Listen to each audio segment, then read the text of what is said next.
My name is Titus Gebel. I'm an entrepreneur, originally lawyer by education, but switched into the industry after a couple of years being a lawyer because I thought that this is more the field I want to play in.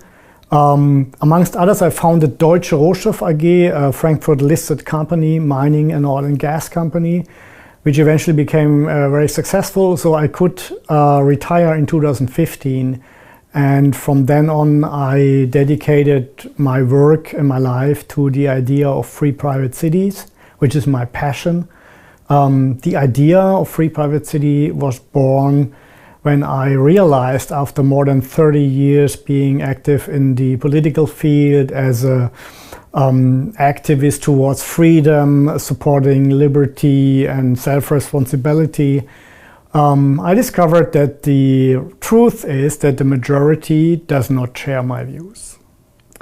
And now I had two possibilities. One, I do another 30 years trying to convince the majority that these are good ideas, or I do something completely different. That is, I take myself out of the system and create a new product, which is voluntary. You can try it, you can see it, and then you can make it happen. You don't have the need to convince the majority to make it work. It's, as I said, purely voluntary, and it's called Free Private Cities.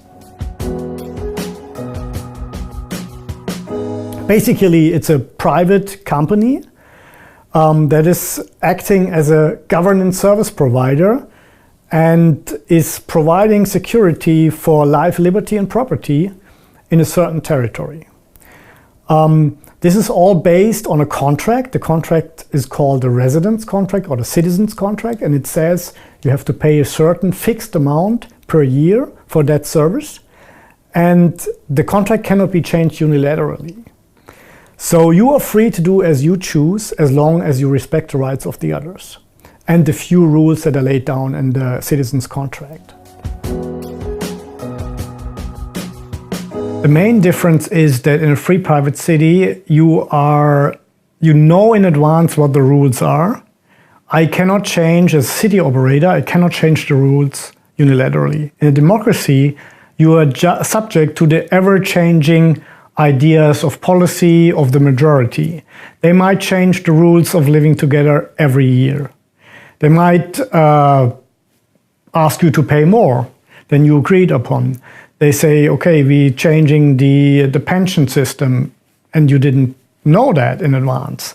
So you are subject to things you cannot influence, which is not the case in my system. In the free private city, you have a contract that gives you a legal position on an equal footing with the service provider. That means if I do something which is against the contract, you can go to independent arbitration and say, wait a minute, I paid that, and it doesn't say that I have to pay more, and you promised me a certain service, and you didn't fulfill your service well.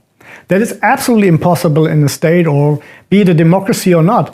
You cannot demand a certain service, and you cannot cut your taxes if you're not satisfied with the service, and you can't even rely that the taxes remain stable.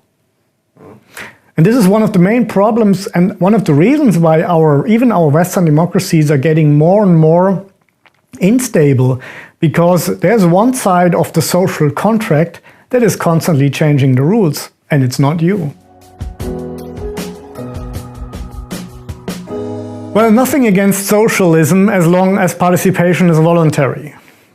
The big difference between liberal, libertarian, freedom-oriented ideas is that we don't have a problem if somebody is assembling together with his friends or colleagues or ideologically aligned people and founding a socialist community somewhere. No problem at all, as long as the people who are going there are not forced. But socialism has a big problem if I do the same, for example, with free private city. I couldn't go in any socialist country like Venezuela and say, okay, I want to establish a free private city, just living according to our rules. So there's a discrepancy that is obvious to everybody. There's nothing, a good product doesn't need force. And that is what I think is, we are in a position that we can say, okay, this is what we offer you. We think our product is good enough. You come voluntary or you stay away. Socialism can't do that. Socialism only works if they force people to do something. And this already is a sign that it's obviously not a very good system. The biggest advantage of free market is that there is a kind of evolutionary development possible. That starting with like in biology, it's starting with mutation. That means there is trial and error. Some products work, other products does not work. Then there is selection. Some business models go bankrupt, others prosper. And then there's reproduction, which is I can copy successful models. And now if you take all this together, that means, wow, this is creating very good and very favorable products, even cheap products, which a lot of functions, because they have gone through that process. And what I say now is, let's take this idea of free markets and product development and business development in the free market and put it on our, what I call, market of living together. And we offer a new product, we try it out, or you only take it if you want it, you only come if you like it, and then we see if it's working or not. It's a realistic model. We are already in negotiation with 2 governments that are basically okay with giving it a try, giving it a chance. How can this work? It's only possible if you create a win-win situation. So only if the country thinks it can gain something out of it. And normally what it is jobs and investment, right? We say, okay, we're creating a stable, legally stable environment, which is non-corrupt, which is efficient, which is transparent, and everybody has the same rights, and we cannot change the rights. We cannot change the contract unilaterally. This is new. It's a personal constitution to everyone. That is absolutely new. And in exchange, this country is giving us a certain autonomy. We need to have at least autonomy to regulate our own affairs and to use our own authorities. If this is not the case, then it's probably not possible to establish a free private city or a special zone or a charter city that goes into that direction. But again, if the country thinks, okay, it can gain something out of that, and it's also feasible to say, of our profit, you get a certain percentage because we are using also part of your territory, your country, that is a fair deal. So it's a negotiation that is already starting. And insofar, I think it's very probable that we will see this happen. The other reason is it's not super completely new. It's a kind of a development of special economic zones. You can say this is special economic zone next level. And that's basically also the label with which we sell it to governments. Special economic zones normally have some easements regarding taxes, tariffs, maybe some labor law, social security law.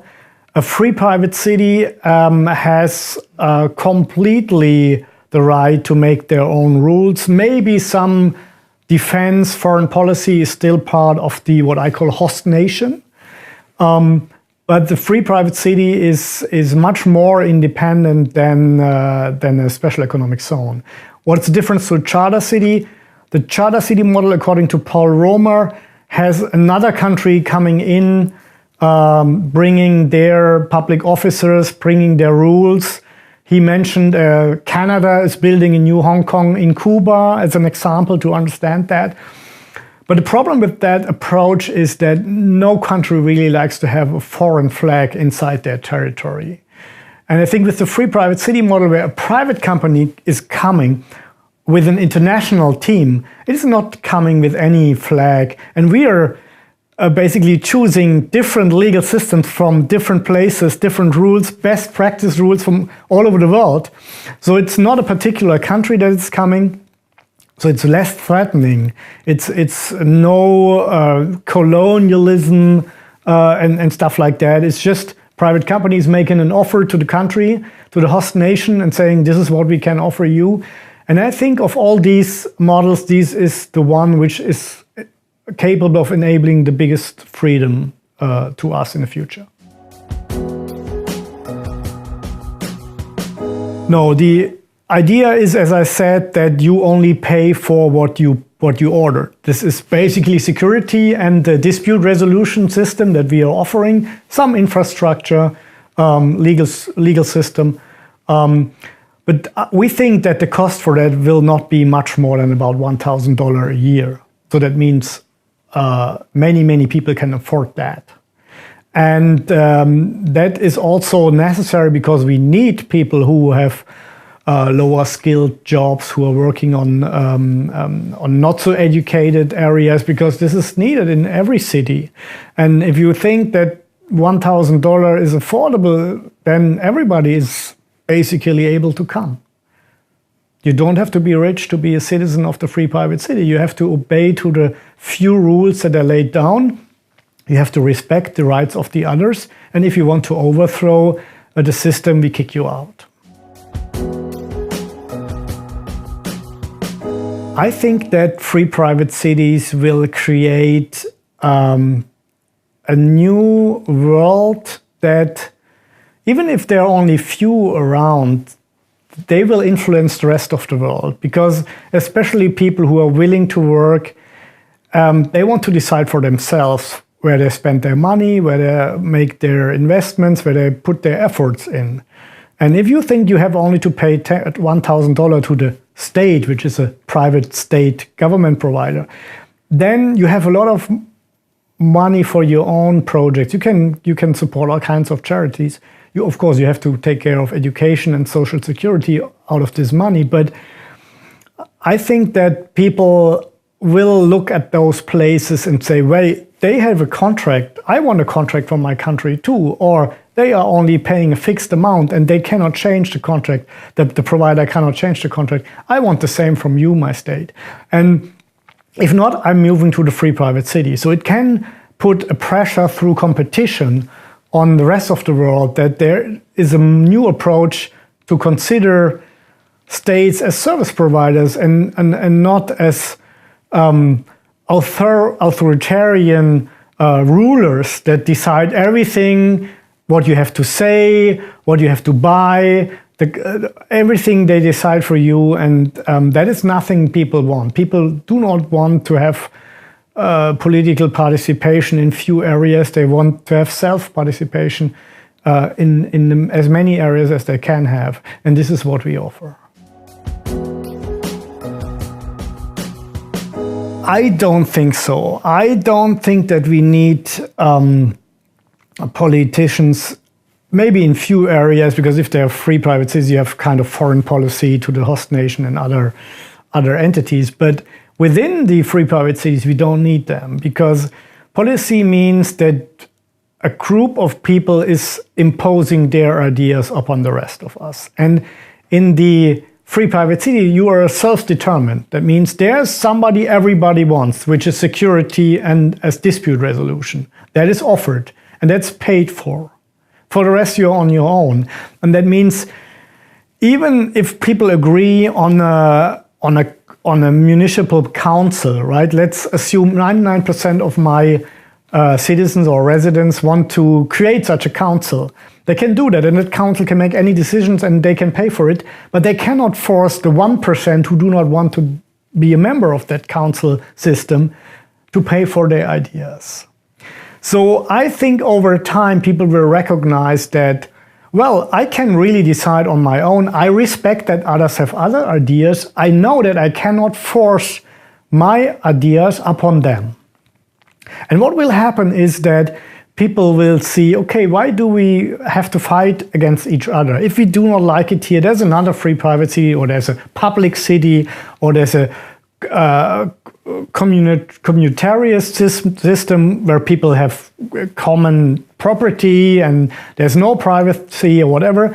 That's their choice. And I'm happy if there are a big variety, if there would be a big variety of different systems.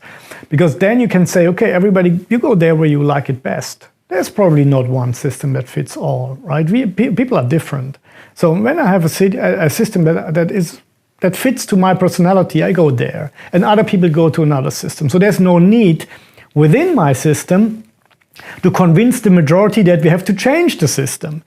And I can't do that because I know everybody has a contract and they signed that contract knowing what the rules are. So I have a weak position if I want to change everything. People would ask me, why did you come in the first degree? Why did you sign, right?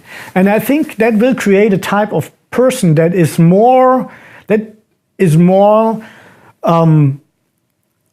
self-confidence, is more realistic in their approaches because they have to take care of their own life. They cannot go to the state and say, I have a problem, solve it for me. They cannot live on the expense of others because they know everybody has the same rights and has the same legal position. So policy will be small portion of the daily life in that society. We will, in any case, look at the new technologies, especially cryptocurrencies and blockchain, which could be a method of proof for property transactions. At the moment, we think it's a little bit too early to put everything on blockchain, but probably it will come. So we are keeping that possibility open. But I have to make it very clear. I mean, we are all talking about these smart cities and technology stuff. And so free cities are much more important than smart cities.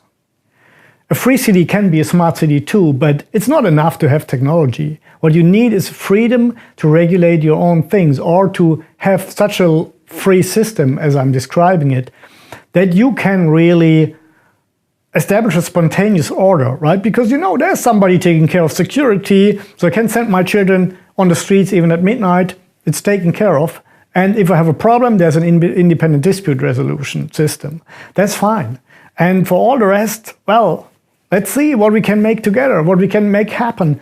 The government provider of the city doesn't care, right? You can do that as long as you remain within the framework of rules, which is very moderate compared to what we have in today's cities. So this is more important. This is important. Free cities are more important than smart cities. Free private cities will be successful in the future because they serve a demand. This is demand for people who want to live free, who want to make most out of their possibilities, who want to be left alone. There's no reason that there's a group of people, be it a dictator or be it the democratically elected government, why should they decide about your life? You know best about what is good for you in life, and you know that you can't do everything because you have to respect the rights of the others. And this is not possible in today's societies. Even if you assume there's a social contract, this contract is be changed all the time, constantly, against your will, and you don't have a say. And I think these advantages are so huge. You can plan really 30, 40, 50 years in advance in free private cities. You can't plan even 3 years in advance in the state of today. So that is something that will create a big competitive advantage.